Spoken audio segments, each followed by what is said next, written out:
Hi friend, आज Shila's cooking से জামাই ষষ্ঠী স্পেশাল লাঞ্চ থালিতে হয়েছে ভাত, পোলাও, শাক ভাজা, পটল ভাজা, বেগুন ভাজা, ঘি নিয়েছি, পমফ্লেট মাছের ভাজা, পায়েস, মিষ্টি, নান, লুচি, ফল, স্যালাড, মুগের ডাল, মাছের মাথা দিয়ে শুক্তো, খাসির মাংস, দই কাতলা, চাটনি,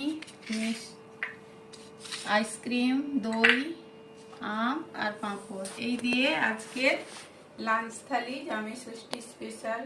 আমাদের লাঞ্চ থালি কেমন হলো অবশ্যই কমেন্ট করে জানাবেন।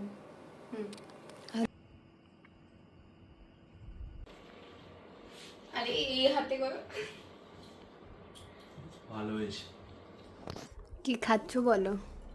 এই তো বাসন্তী পোলাও খাচ্ছি।